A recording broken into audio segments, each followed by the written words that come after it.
मैं अनाथ हूँ और मेरी सास ने जो मेरे साथ किया। सुबह सुबह रीना बिस्तर से उठ बैठी। आज उसका अपने सहेली के साथ पिकनिक पर जाने का प्रोग्राम था। रात में उसकी सास ने छोले बनाकर फ्रिज में रख दिए थे। सुबह जल्दी उठकर वे उसके लिए पूड़ी बनाने वाली थी। रीना ने आंखें बंद की और ईश्वर को धन्यवाद दिया कि उसे इतना अच्छा घर मिला है। रीना की मम्मी नहीं थी, हालांकि पापा ने उसे माँ बाप दोनों का प्यार दिया था, फिर भी उसके मन में माँ की कमी बनी रहती थी। शादी के बाद उसकी चाह पूरी हो गई। रीना ने किचन में जाकर 2 कप चाय बनाई। मम्मी उठिए, मुझे देर हो रही है। जैसे ही उसने मम्मी की बाह पर हाथ रखा, वह कांप गई। मम्मी का बदन तेज बुखार से तप रहा था। रीना ने उसका माथा छुआ और तेजी से अपने बेडरूम में गई। मोहन को उसके पति झिकोड़ते हुए वह बोली, मोहन उठो, देखो मम्मी को कितना तेज फीवर है। मोहन तुरंत उठकर मम्मी के कमरे में चला गया और देखा रीना ने अपनी फ्रेंड नेहा को फ़ोन किया और बोली, हेलो नेहा, सॉरी मैं आज पिकनिक में नहीं जा सकूंगी। मेरी सास की तबीयत बहुत ज़्यादा ही ख़राब है। अरे ये क्या कह रही हो तुम? सब तैयार हैं और ऐन वक्त पर तुम प्रोग्राम कैंसिल कर रही हो। आज संडे है, मोहन तो घर ही में रहेंगे, वह अपने मम्मी का देखभाल कर लेंगे। तुम चलो, नेहा ने कहा। तुम ठीक कह रही हो नेहा, पर मम्मी को बीमार छोड़कर मैं पिकनिक पर नहीं जा पाऊंगी। प्लीज़ रीना, ज़्यादा आदर्शवादी मत बनो, सारा मज़ा किरकिरा हो जाएगा। नेहा खींचकर बोली, सॉरी नेहा, फिर कभी सही, कहकर रीना ने फ़ोन काट दिया। थोड़ी देर बाद मम्मी भी जाग गई। वह उठकर किचन की ओर जा रही थी तो रीना बोली, मम्मी लेटे रही है। उसकी बात को अनसुना कर दिया। अभी तक तैयार भी नहीं हुई। सास ने कहा, चलो मैं पूड़ी बना दूँ। मम्मी आप आराम कीजिए, मैं पिकनिक पर नहीं जा रही हूँ। थोड़ी देर बाद मोहन डॉक्टर को बुलाकर लाया। तब तक आप गरम चाय से के साथ बिस्कुट ले लीजिए। रीना, ओह मम्मी, पिकनिक आपकी तबीयत से ज़्यादा ज़रूरी नहीं है। मैंने कहा ना, मैं पिकनिक नहीं जा रही हूँ, रीना ने कहा। उसने देखा मोहन बड़े प्यार से अपनी वाइफ को निहार रहा था, क्योंकि वह अपनी सास की बहुत अच्छी सी सेवा कर रही थी। थोड़ी देर बाद डॉक्टर आए। मम्मी को वायरस हुआ था।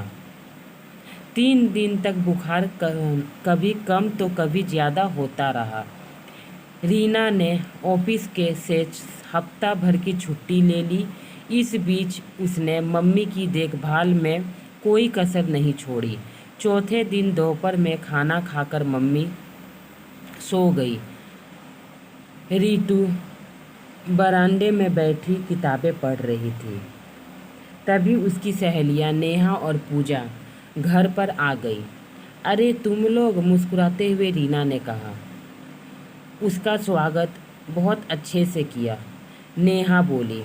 हमने सोचा तुझे तो अपनी सास की सेवा से फुर्सत ही नहीं है, हम ही तुम्हारे घर आ जाते हैं मिलने के लिए। मैं तुमसे बहुत नाराज़ हूँ रीना, अच्छा भला प्रोग्राम चौपट करवा दिया। पूजा शिकायती लहजे में कहा, क्या तुम लोग भी नहीं गए?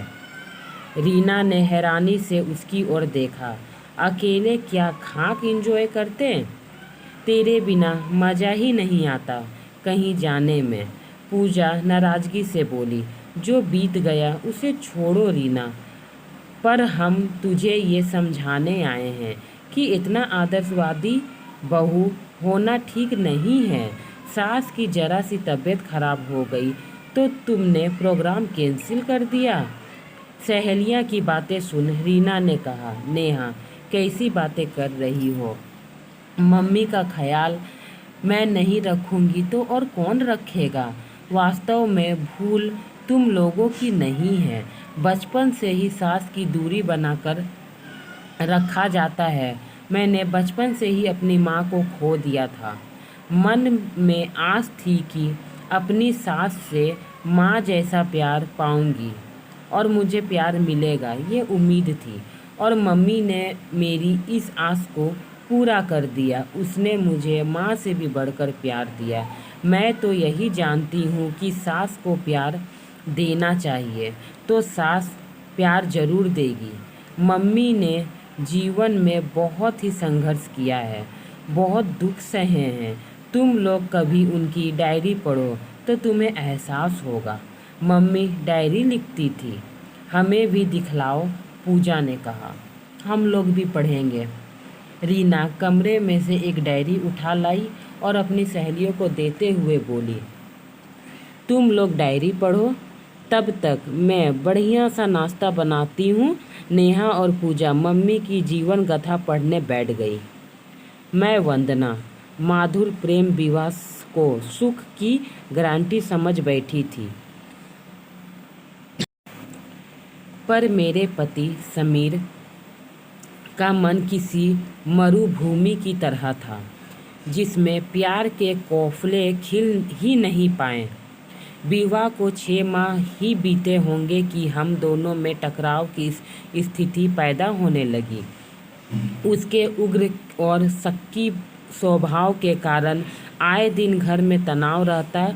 मैं पब्लिक स्कूल में इंग्लिश की अध्यापिका थी।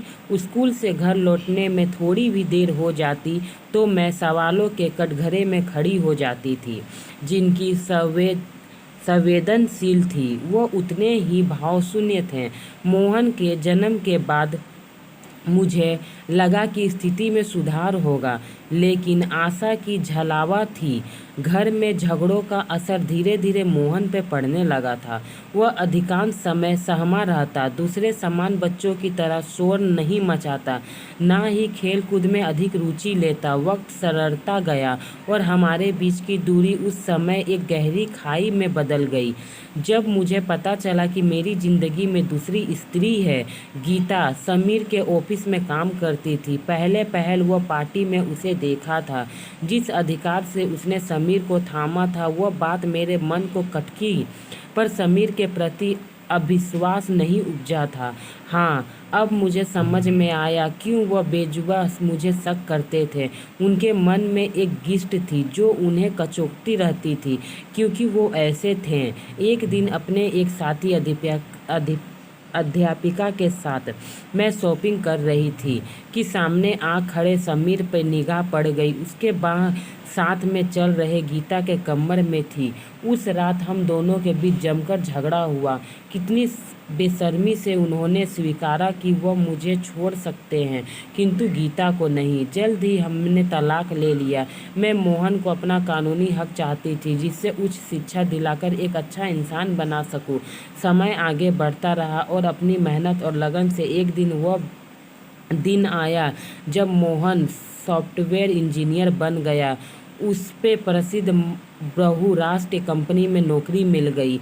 रीना मोहन के साथ उसकी कंपनी में नौकरी करती थी। मुझे पता चला कि वे दोनों एक दूसरे को चाहते हैं, तो मैंने उन्हें बंधन में बांधने पे विलम्ब नहीं किया। चांद सी सुंदर बहू घर में ले आई। आज सुबह मैंने सुधा मोहन को बातें कर रहे थे। मैं 5 वर्ष का था जब पापा छोड़कर चले गए। मम्मी ने सारा जीवन संघर्ष किया। रीना, आज मैं जो कुछ भी हूँ अपनी तपस्या माँ के वजह से हूँ। यदि कुछ वास्तव में मुझे प्यार करती है तो मुझे वचन दो कि मेरी माँ को ख्याल रखेगी, उन्हें कोई चीज़ का कमी होने नहीं देगी। उन्हें अकेलापन बहुत झेला है, अब वो अकेले नहीं रहेगी। डायरी समाप्त हो चुकी थी। नेहा पूजा खामोश बैठी अपने विचारों को सोच रही थी। नाश्ता के लिए रीना कमरे में आई। क्या तुम दोनों ने डायरी पढ़ ली? नेहा बोली, हाँ पूजा, तुमने सच ही कही। अपने पूर्वाग्रह के पैमाने से ही हम रिश्तों को मापने लगते हैं। हमें एहसास हो रहा है कि रिश्तों के प्रति हमारा नज़रिया कितना चकुलित था। वास्तव में तुम्हारी मम्मी उसकी तपस्या पुण्य है। रीना के चेहरा सहेली के बातें सुनकर खिल उठा। उसे लगा कि प्रत्येक इंसान इसी तरह से अपनी नज़रिया बढ़ाता फूटकर रो पड़ी। मैंने प्यार से उसके बालों पे हाथ फेराया और बोला, अच्छा रीना, रोना बंद करो, तैयार हो जाओ। मुझे लगा रीना को साथ ले जाना अच्छा। धीरे धीरे वह विकास के साथ सहम महल करने लगेगी, किंतु जैसा सोचा वैसा कुछ नहीं हुआ। विकास चुप्पी साधे बैठे, कॉफ़ी पीने बैठे तो मैंने टोका, इसका इतना ख्याल रखता है तो आए क्यों थे? वह कुछ मुझे देखते रहे। अब तुम भी बताओ, सामने क्या बोलूं? इसके साथ लाने में क्या आवश्यकता थी? सुनकर मेरे मन को लगी कि वह चाहते थे कि उस दिन उसके बीच की दूरी को कुछ कम कर सकते थे। उस बार उसने कह चुके थे उसका मोहन साथ घुलना मिलना जरूरी था, तभी वह पिता के रूप में स्वीकार करेगा उसे अलग। रविवार को विकास आए और बोले, वंदना जल्दी से तैयार हो जाओ, अब तुम मोहन को घुमा लाता हूँ। अनाथ यह भी हमारे पीछे लगेगा। विकास को आखिर शब्द मेरे हृदय के बीच बिंद गया। जबरन ठेलकर ही भेजा था। वह तो जाना नहीं चाहता था, पर विकास के साथ खाना खाकर लौटी तो उसने बताया कि मोहन जब से लौटा है वह ना तो किसी से बात कर रहा है और ना ही खाना खाया। मैंने सोचा मेरे अगली बाहर चले जाने से मुझे नाराज़ होगा, इसलिए उसने मनाने के लिए उसके पास लेटी, लेकिन वह उठकर अपने माँ के पास जाकर लेट गया। और वह उस समय होता तो मैं उसे मनाकर ही लाती, किंतु उस दिन मैं ऐसा कुछ ना कर पाई। एक अजीब सा अपराधबोध बना हुआ था, जिससे चाहकर भी खुद को मैं बदल कर नहीं पा रही थी। मैंने सोचा कि अगर बदल नहीं पा रही थी। फ्रेंड, मेरी ये कहानी आपको कैसी लगी? अच्छी लगी हो तो मेरे चैनल को सब्सक्राइब करें और अगर कुछ गलती हुई है तो उसके लिए माफ़ करें।